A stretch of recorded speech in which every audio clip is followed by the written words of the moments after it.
شاء اللہ لا حول ولا قوة الا باللہ العلی العظیم. اعوذ باللہ من الشیطان اللعین الرجیم. بسم اللہ الرحمن الرحیم. الحمد للہ الذی لا یبلغ مدحته القائلون ولا يحصي نعمه العادون الذي ليس لصفته حد محدود ولا نعت موجود ولا وقت معدود فترى الخلائق بقدرته ونشر الرياح برحمته وابتدى بالسحور من هدانا أرضه على النبي الأمي المكي المدني القرشي الهاشمي مولاهم الثقلين جد الحسن والحسين أبي القاسم مصطفى اللهم صل على محمد وآل محمد وآله الطيبين الطاهرين المعصومين المظلومين ولعنة الله على أعدائهم وقاتلتهم وغاصبي حقوقهم ومنكري فضائلهم ومصائبهم وعطشهم أجمعين. أما بعد فقد قال سبحانه تبارك وتعالى في كتابه المحكم وخطابه المتقن وقوله أحسن. بسم الله الرحمن الرحيم. قد جاءكم من الله نورا وكتاب مبين. صلوات اللهم صل على محمد وآل محمد. ایزان گرامی قدر سوگواران سید الشہداء،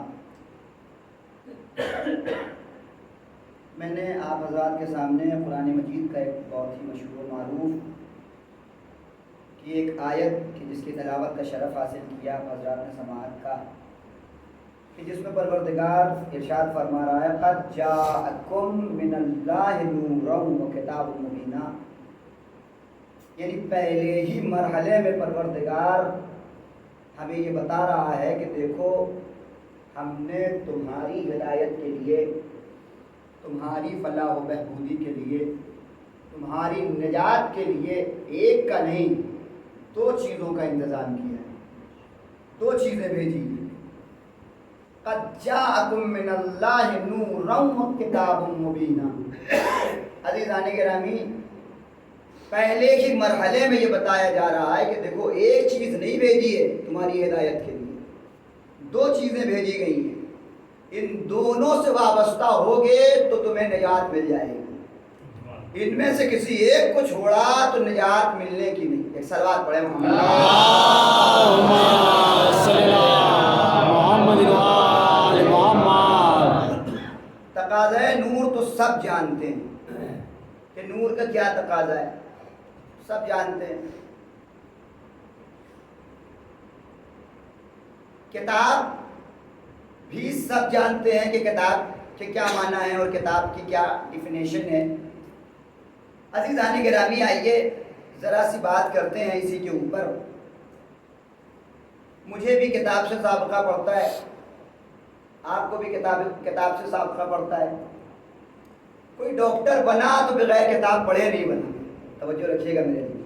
کوئی انجینئر بنا تو بغیر کتاب کے سابقے کے نہیں بنا. کوئی فلسفی بن گیا تو اس نے بھی کتابیں پڑھی ہیں تب وہ فلسفہ کرنے کی حیثیت رکھتا ہے. کوئی عالم بنا تو اس نے کتابیں پڑھی، جب وہ کتاب پڑھنے کے بعد ہی وہ عالم بنا ہے. عزیزان گرامی، اسی طریقے سے نور کے تقاضے ہیں.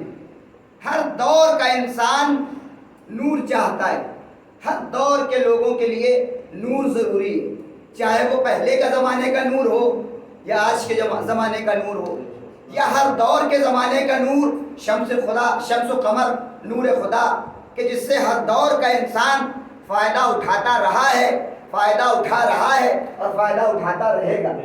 توجہ ہے؟ لیکن عزیزان گرامی، فرق ہے ہمارے دور کے نور میں اور پرانے دور کے نور میں۔ بہت توجہ چاہتا ہوں۔ پرانے دور کا نور، یہاں بزرگ حضرات بھی بیٹھے ہیں، کہ پرانے دور کے لوگ نور کیسے حاصل کرتے تھے۔ کوئی بیچارہ غریب ہے تو وہ شمع لے کے آتا تھا اور اس سے نور حاصل کرتا تھا۔ کوئی ذرا سا پیسے والا ہوا تو اس نے ایک شیشی میں تیل ڈالا اور اسے ایک ڈبری کی شکل دی، اس سے نور حاصل کر رہا تھا۔ کوئی اور زیادہ پیسے والا ہوا تو اس نے لائٹین گھر میں رکھ لی۔ تو یہ سارے ذرائع ہوتے تھے نور حاصل کرنے کے۔ آج کے دور کا نور جو ہے، جس دور میں ہم زندگی بسر کر رہے ہیں، وہ سیکل لگا ہوا ہے، وہ ہائیڈروجن جل رہا ہے، وہ ٹیوب لائٹ جل رہا ہے۔ ان ساری چیزوں کے ذریعے سے ہم نور حاصل کر رہے ہیں۔ یا ہر دور کے لوگ جو نور خدا، شمس و قمر سے نور حاصل کر رہے ہیں۔ لیکن عزیزان گرامی، ہمارے دور، میں نے کہا نا، ہمارے دور کے نور میں اور پرانے دور کے نور میں بڑا فرق ہے۔ وہ فرق کیا ہے؟ پہلے کے زمانے کا نور بڑا باوفا تھا۔ کیا کہہ رہا ہوں؟ پہلے کے زمانے کے نور کے اندر وفا پائی جاتی تھی۔ یا کبھی ہوا کے تھپیڑوں نے آ کے بجھا دیا تو بات الگ ہے، لیکن عزیزان گرامی، پہلے کے نور کے اندر وفا پائی جاتی تھی۔ آپ کہیں گے یہ نور کے اندر وفا اور بے وفائی کہاں سے؟ تو عزیزان گرامی سماعت کیجیے، پہلے کے زمانے کا نور جب جانے لگتا تھا، جو رکھیے گا میرے دل، تو اپنے جانے کی خبر اہل خانہ کو دے کے جاتا تھا۔ کبھی اس کی لو تیز ہوتی تھی، کبھی دھیمی ہوتی تھی، کبھی تیز ہوتی تھی، کبھی دھیمی ہوتی تھی۔ اہل خانہ یہ بات سمجھ لیتا تھا کہ اگر تیل نہ ڈالا تو نور چلا جائے گا، میں اندھیرے میں ہو جاؤں گا۔ سمجھ میں آئی بات؟ تو عزیزان گرامی، پہلے کا نور باوفا تھا، ہمارے دور کا نور بے وفا ہے۔ جب چاہتا ہے چلا جاتا ہے، جب چاہتا ہے چلا آتا ہے، کوئی ٹائم ہی نہیں ہے۔ انسان کوئی کام کر رہا ہے، اچانک سے نور چلا گیا، اب وہ بیچارہ سر کو جانے لگتا ہے کہ لوگ اتنا امپورٹنٹ کام کر رہے تھے، لائٹ چلی گئی، اب کیا کیا جائے۔ عزیزان گرامی، ایسا ہی اتفاق ہوا کہ مولوی صاحب بیٹھے ہوئے پڑھ رہے تھے، لکھ رہے تھے، حافظہ کر رہے تھے۔ توجہ رکھیے گا میرے عزیزوں، کہ اچانک نور چلا گیا۔ اب نہ پڑھنے کی آواز ہے، نہ لکھنے کی آواز ہے۔ میں نے کہا مولوی صاحب، ابھی تو بہت جی لگا کے پڑھ رہے تھے، ابھی تو بہت من لگا کے لکھ رہے تھے، یہ اچانک سے ہوا کیا کہ آپ ایک دم سے خاموش ہو گئے؟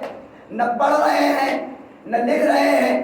انہوں نے مجھے دیکھا، کہا آپ کی عقل تو سلیم نظر آتی ہے، لیکن یہ بے عقلی والی بات کہاں سے کرنے لگے؟ جو رکھیے گا میرے عزیزوں، آپ کی عقل تو سلیم نظر آتی ہے، یہ بے عقلی کی باتیں کہاں سے ہونے لگی؟ میں نے کہا اس میں بے عقلی کی کیا بات ہے؟ آپ بتائیے کہ ابھی اتنی دیر سے آپ بیٹھے ہوئے پڑھ لکھ رہے تھے، یہ اچانک کیا ہو گیا کہ آپ نہیں پڑھ رہے ہیں؟ کہا دیکھتے نہیں نور چلا گیا۔ کہا دیکھتے نہیں نور چلا گیا۔ میں نے کہا حضور، نور گیا ہے، کتاب تو نہیں گئی، کتاب تو موجود ہے۔ آپ کو پڑھنا کتاب ہے یا نور؟ کہنے لگے پڑھنا تو کتاب ہے۔ ہم نے کہا کتاب پڑھنا ہے تو کتاب تو موجود ہے، پڑھیے، نور گیا، جانے دیجئے۔ کہنے لگے نہیں پڑھ سکتے۔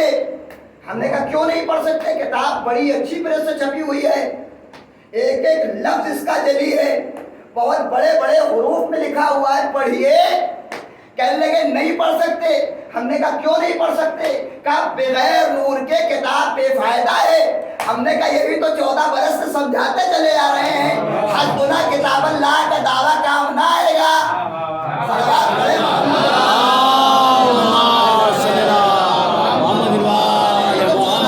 سمجھاتے چلے آ رہے ہیں کہ کتاب کافی ہوتی ہے مگر نور کے ساتھ، بغیر نور کے کتاب کا کوئی فائدہ نہیں ہے۔ میرے عزیزان گرامی، عجیب اتفاق ہوا، عجیب اتفاق، نور بھی پورے کمرے میں بھرا ہوا ہے، کتاب بھی بہت اچھی پریس سے چھپ کے آئی ہے، ایک ایک حرف اس کے جلی ہے، ایک ایک حرف روشن واضح دکھائی دے رہے ہیں۔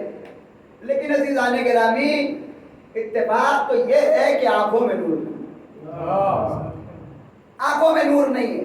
اب انصاف سے بتائیے کیا انسان جس کی آنکھوں میں نور نہیں ہے وہ کتاب پڑھ سکتا ہے؟ ہر ذی شعور ذی عقل یہی کہے گا کہ کتاب نہیں پڑھ سکتا۔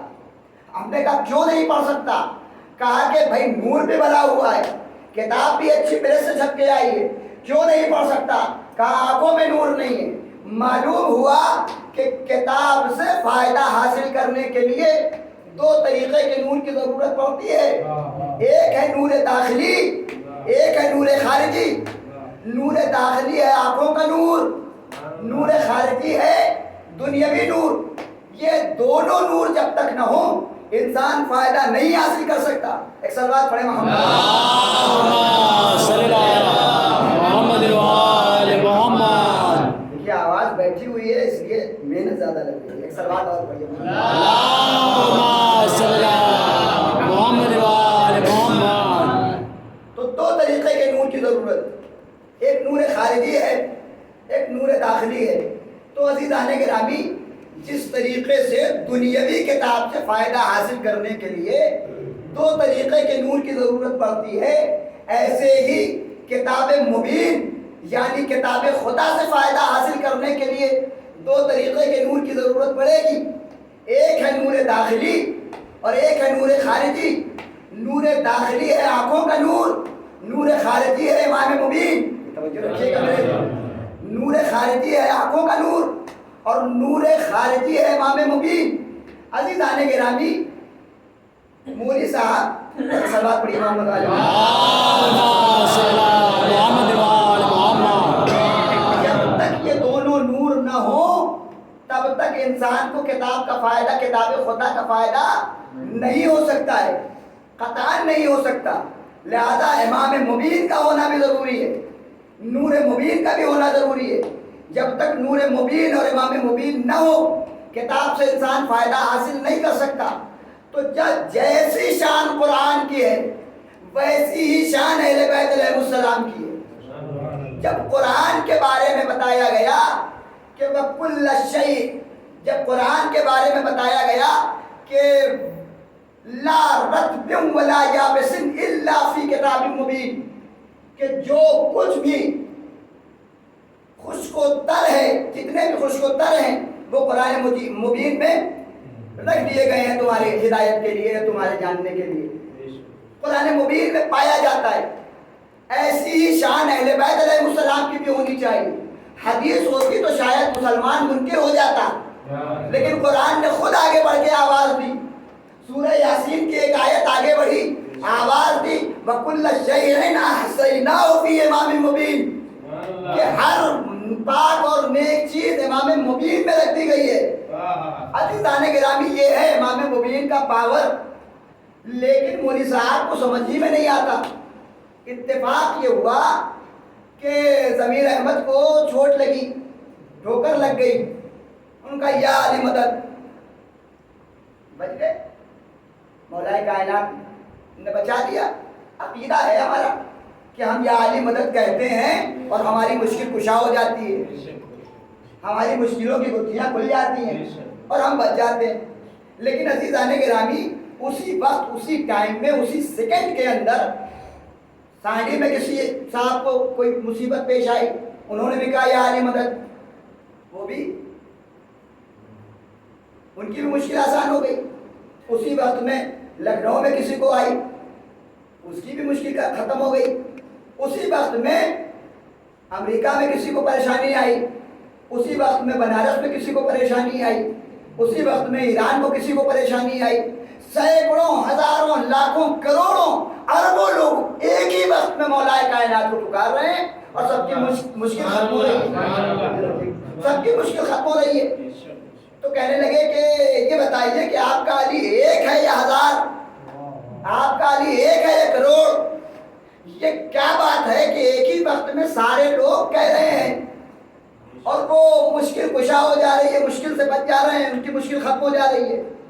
ہم نے کہا مولوی صاحب یہ بتائیے کہ شیطان بڑا ہے یا امام؟ کہنے لگے کہ کیا مطلب؟ ہم نے کہا یہ بتائیے کہ ایک ہی وقت میں شیطان اتنے سارے لوگوں کو بہکا رہا ہے، وہ شیطان ایک ہی ہے یا ہزار ہے؟ کہنے لگے کہ ہے تو ایک ہی. ہم نے کہا پھر ہم نے دیکھا کہ چوراہے پہ ایک صاحب ٹوپی لگائے ہوئے, داڑھی بڑی بڑی ہے اور کرتا پائجامہ پہنے ہوئے ہیں, ذرا سا اونچا ہے, لیکن وہ گالیاں بک رہے ہیں. رکھیے گا میرے دل. اور اسی وقت ہم نے دیکھا ایک صاحب سیلون کے اندر بیٹھے ہوئے داڑیاں اڑا رہے ہیں. اسی وقت ہم نے دیکھا کہ ایک صاحب کسی اور غلط کام میں لگے ہوئے ہیں, ایک صاحب کسی اور دوسرے غلط کام میں لگے ہوئے ہیں. کہ ہزاروں سینکڑوں پوری دنیا میں کروڑوں لوگ ہیں جو ایک ہی وقت کے اندر حرام کام کر رہے ہیں. یہ شیطان ایک ہے یا ہزار؟ کہنے لگے کہ آپ کو شیطان کی طاقت کا اندازہ نہیں ہے. ہم نے کہا شیطان کی طاقت کیا ہے؟ کہا قرآن پڑھا ہے. ہم نے کہا تھوڑا بہت پڑھا ہے, بہت زیادہ پڑھے لکھے نہیں ہیں, لیکن تھوڑا بہت پڑھا ہے, اگر آپ بتائیے تو شاید مجھے یاد آ جائے. کہنے لگے کہ قرآن نے شیطان کے بارے میں کہا لا ولا تتبعوا خطوات الشیطان انہ لکم عدو مبین. کہ شیطان تمہارا کھلا ہوا دشمن ہے, وہ تمہیں بہکائے گا, یہ تمہارے اوپر ہے. تو شیطان عدو مبین, کھلا ہوا دشمن ہے, سامنے سے بہکاتا ہے. ہم نے کہا آپ کی عقل پہ قربان جاؤں, آپ کی فکر پہ قربان جاؤں, آپ کی سوچ پہ قربان جاؤں, آپ کو شیطان مبین کی طاقت تو سمجھ میں آتی ہے, امام مبین کی طاقت سمجھ میں نہیں آتی.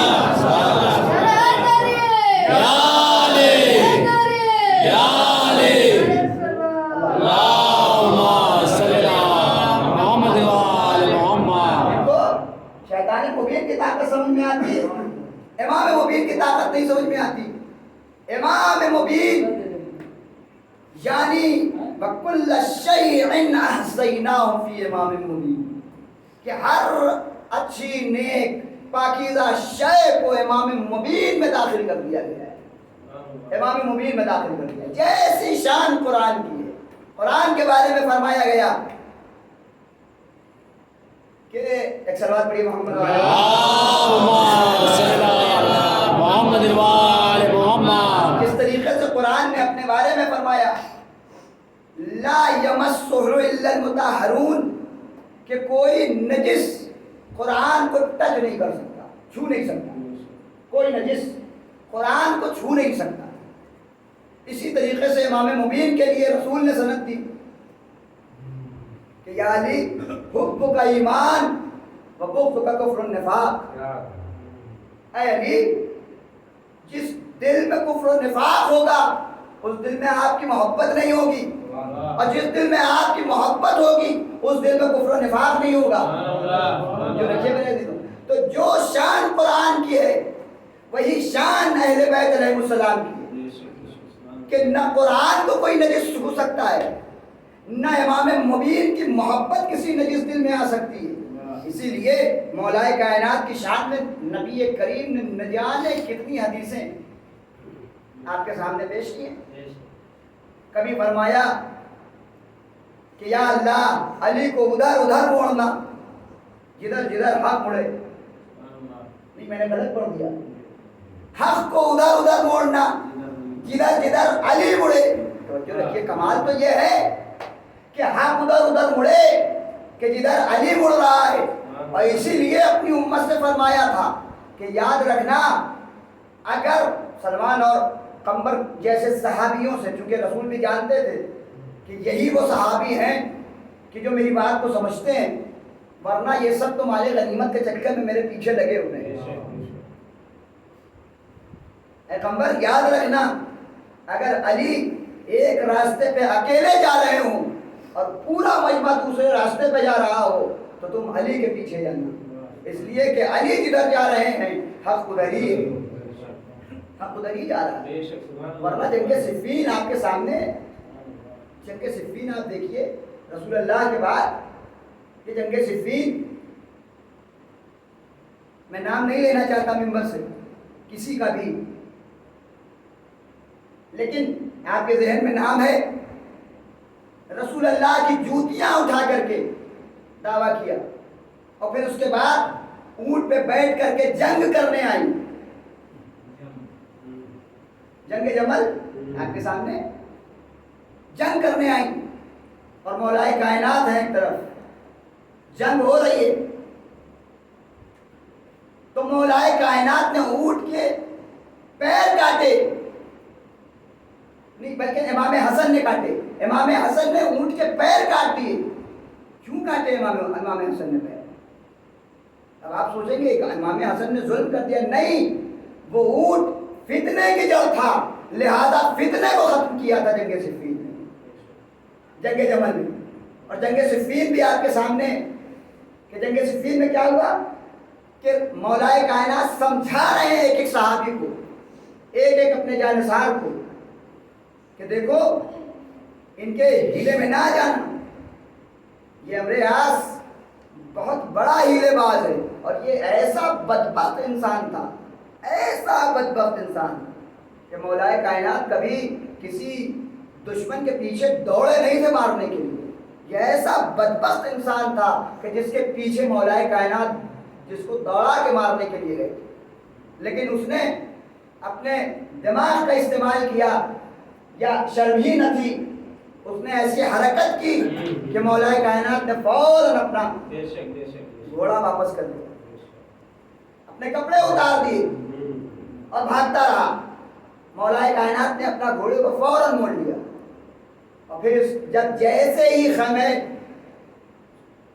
معاویہ میں پہنچا ہے، معاویہ کے خیمے میں، تو جا کے کہتا ہے کہ اگر تم جنگ سے بچنا چاہتے ہو، اگر تم مرنے سے بچنا چاہتے ہو تو جلدی کرو کہ قرآن کو نیزے پہ اٹھا دو۔ معاویہ کہتا ہے قرآن اور نیزے پر یہ کیسے ہو سکتا ہے؟ تو اس نے ایک تاریخی جملہ کہا ہے کہ قرآن اور تم سے کیا مطلب ہے؟ قرآن سے اور تم سے کیا مطلب ہے؟ اس نے فوراً ہی جنگ کے اوپر جو ہے قرآن کو نیزے پہ بلند کر دیا۔ اب فوج بکھر گئی، اب فوج ہٹ گئی، رسول کا قول بھول گئی کہ دیکھو ساری امت ایک طرف ہو تو علی کی طرف جانا، کیونکہ حق ادھر ملے گا۔ بھول گئی امت اور پیچھے ہٹ گئی، پیچھے ہٹ گئی۔ اب اس کے اندر ہمت نہیں ہے کہ وہ جو ہے جنگ کر لے۔ اور اسی میں کچھ اہل حق بھی تھے، جناب مالک اشتر جیسے، کہ جو خیمہ معاویہ تک پہنچ گئے تھے اور تلوار رکھ دی تھی، قریب تھا کہ بس تلوار چلے اور معاویہ یعنی فتنہ اول کا خاتمہ ہو جائے، ایک بڑے فتنے کا خاتمہ ہو جائے۔ لیکن عزیزان گرامی، اسی اثنا میں ایک صحابی آتا اور کہتا ہے کہ مولا نے تمہیں بلایا ہے۔ اتنا زیرک انسان، اتنا زیرک سپاہی، اگر ہم اور آپ ہوتے تو کہتے کہ ٹھیک ہے مولا نے بلایا ہے، اسے تو پہلے ختم کر لیں، اسے ختم کر لیں اور پھر مولا کے پاس جاتے ہیں، بس ایک ہاتھی تو چلانے ہیں۔ لیکن وہ مالک اشتر ہیں، اشارہ سمجھ رہے ہیں، اشارہ سمجھ رہے ہیں۔ عزیزان گرامی، فوراً تلوار کو میان میں رکھا اور دستے ادب جوڑ لیا مولا۔ عزیزان گرامی، صحابیوں کو پڑھا جائے، انسان کو سمجھ میں آئے کہ صحابی کیسا ہوتا ہے۔ مولا علی کے گلے میں رضوان ظلم ڈالی گئی، کھینچ کے لے جایا گیا، سیدہ بہن کرتی رہی، محسن کا غم بھول گئی۔ لیکن عزیزان گرامی، ایک طرف ابوذر کھڑے ہیں، ایک طرف سلمان کھڑے ہیں۔ ابوذر کو غصہ آ رہا ہے، ابوذر ذرا سا جذباتی انسان تھے، جن کو ایمان میں 9واں درجہ دیا گیا اور سلمان کو ایمان کا 10واں درجہ دیا گیا، 10واں درجہ۔ سلمان کھڑے ہیں، مسکرا رہے ہیں۔ ابوذر نے دیکھا، کہنے لگے کہ سلمان تمہیں شرم نہیں آتی؟ کہنے لگے کیا ہو گیا؟ کہنے لگے کہ مولا کے گلے میں رضوان ظلم پڑی ہوئی ہے اور تم کھڑے ہو، کچھ کر نہیں رہے ہو، تمہاری تلوار میان میں رکھی ہوئی ہے، کیا تمہیں شرم نہیں آتی؟ ایک مرتبہ ابوذر سے سلمان کہتے ہیں کہ سلمان، میری نگاہیں علی کے ہاتھ کے اوپر ہیں، اگر علی کا ہاتھ قبضے پہ چلا جائے تو ان میں سے کوئی زندہ نہیں جا سکتا۔ ایسا سمجھدار صحابی کسے کہتے ہیں کہ جو اپنے مولا کے اشارے کا انتظار کرے۔ مولا نے یوں ہی اپنے شیعوں کے قصیدے نہیں پڑھے ہیں، کربلا سے یوں ہی اپنے شیعوں کو سلام نہیں بھیجا ہے، وہ جانتے ہیں کہ میرے شیعہ کیسے ہونے چاہیے، میرے شیعہ ایسے ہوں گے کہ جو میرے اشارے کو بھی سمجھتے ہیں کہ میرا امام مجھ سے چاہتا کیا ہے، اشارے کو بھی سمجھتے ہیں۔ اسی لیے رسول اللہ نے علم کے بارے میں اتنی حدیثیں فرمائی ہیں کہ علم حاصل کرو، علم حاصل کرو۔ کیوں؟ اس لیے کہ جب انسان علم حاصل کرے گا تب اپنے امام کا اشارہ سمجھ سکتا ہے، ورنہ چھٹے امام کا دور ہے۔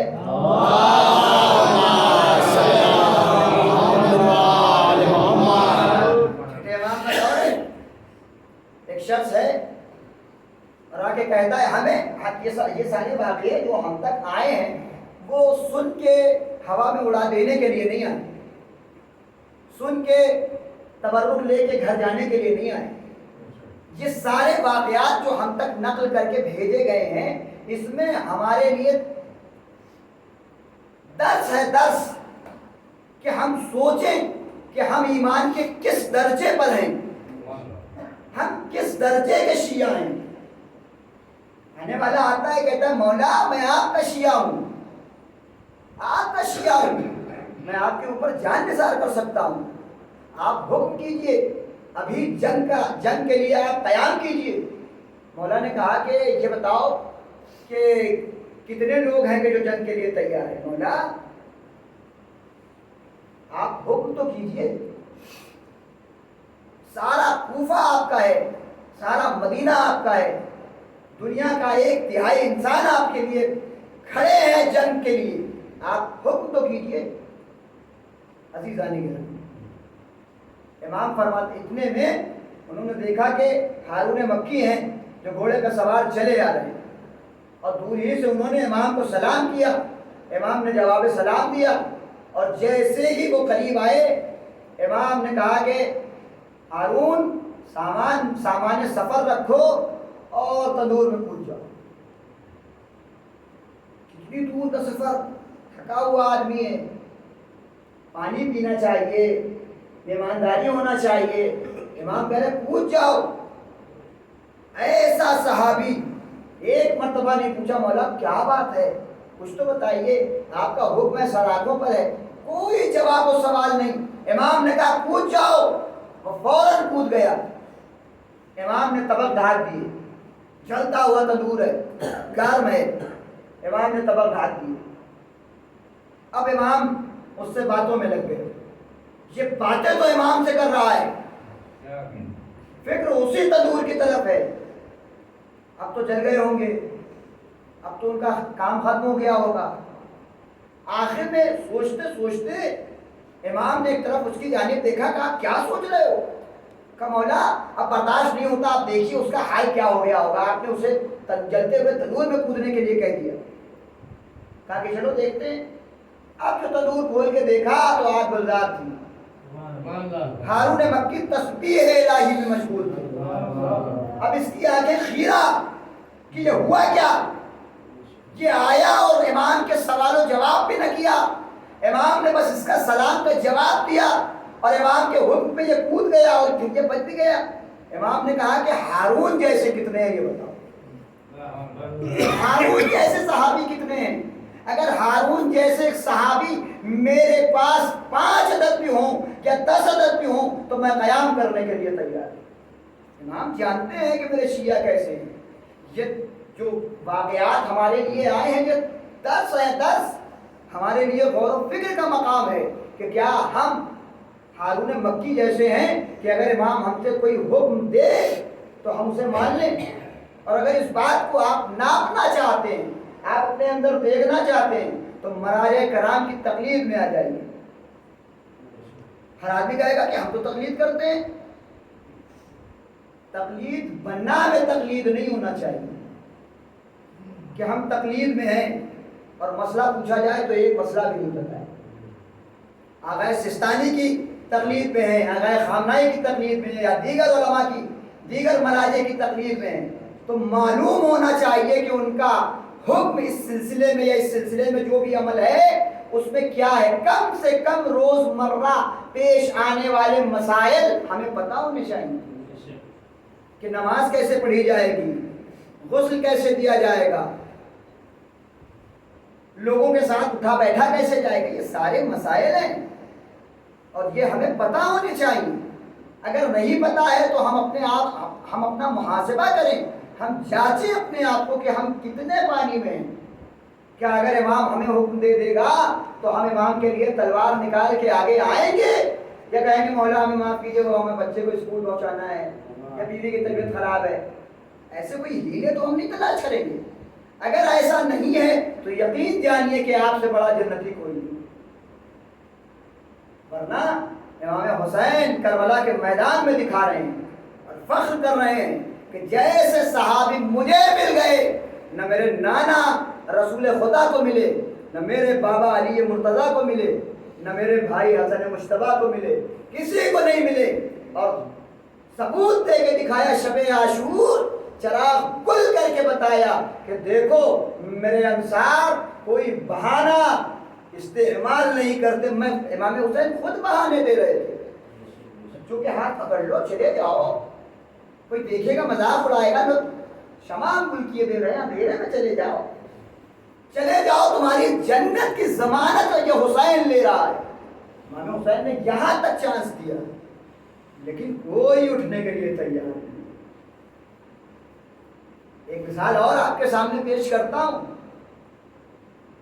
کچھ چند صحابی ہیں جو جناب زینب کے خیمے کے قریب پہرا دے رہے ہیں اور اندر سے آواز جناب زینب کی سن لی کہ بھیا اپنے صحابیوں کا مرتبہ امتحان لے لیجیے۔ اب یہ روایت کہاں تک ہے میں نے ذاکرین سے سنا ہے، لیکن عزیزان گرامی صحابیوں کی جو للک ہے امام حسین کے اوپر، جو عقیدہ ہے امام حسین کے اوپر، وہ اس سے ثابت ہوتا ہے۔ صحابیوں کا امتحان لے لیجیے۔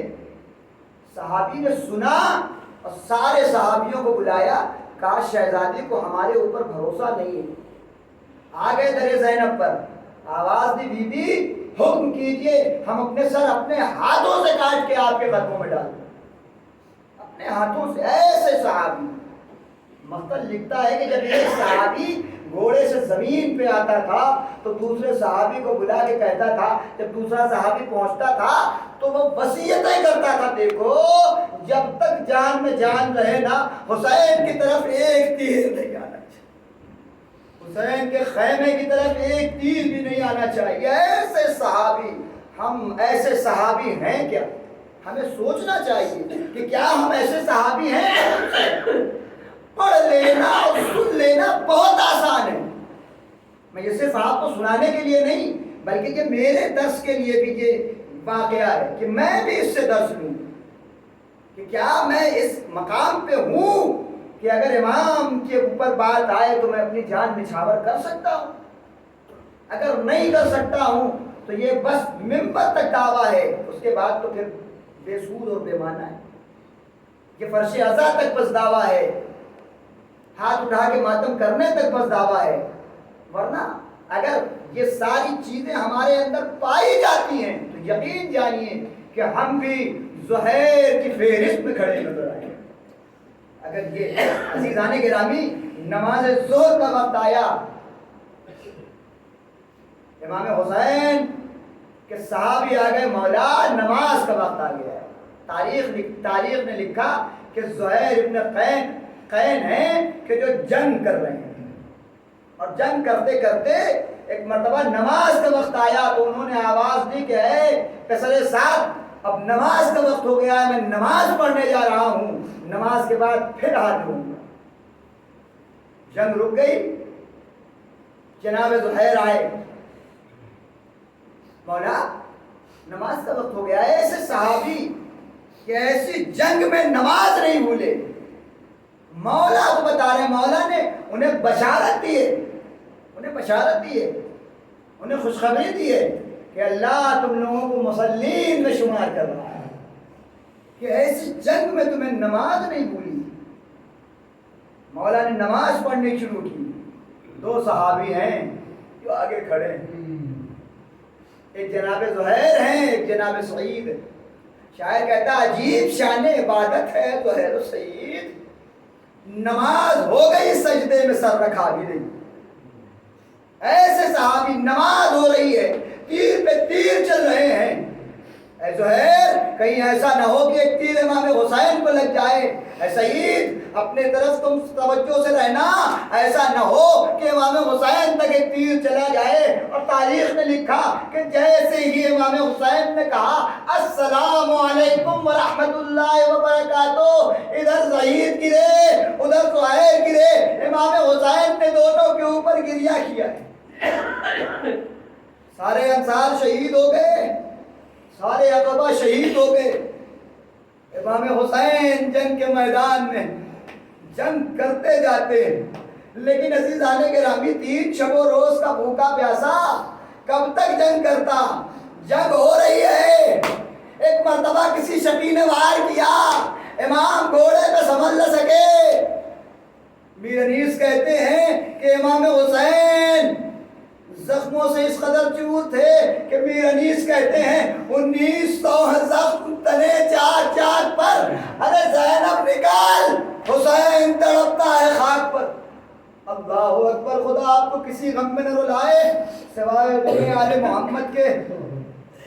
علماء کہتے ہیں امام سید سجاد کے حوالے سے کہ دیکھو غم حسین میں آواز دبا کے نہ رویا کرو، امام حسین کے غم میں ایسے رویا کرو کہ جیسے کڑیل جوان بیٹے کی میت پہ ایک ماں روتی ہے، بآواز بلند رویا کرو۔ ورنہ 8ویں امام کے دور میں ایک صحابی تھے کہ جو گریہ کر رہے تھے، امام کہتے ہیں اے صحابی تو رو نہیں رہا تھا؟ وہ اپنا رومال نکال کے دکھاتا ہے، مولا پورا رومال آنسوؤں سے تر ہے، میں فاطمہ کے لال پہ کیسے گریہ نہ کروں گا؟ کہا ایسے نہ رویا کرو، میرے دجل کے اوپر ایسے رویا کرو کہ جیسے کوئی ماں کڑیل جوان کے لاشے پہ روتی ہے۔ اللہ اکبر، خدا ان آوازوں پر رحمت نازل کرے۔ امام حسین گھوڑے پہ ڈگمگا رہے ہیں، زمین پہ آئے، شبر پہ حیا نے بل بے ادبی کی، سرو تن میں جدائی ہوئی، عزادارو پانی نیزوں اچھلا، سیالیاں جلنے لگی، زمین کربلا کو لرزا۔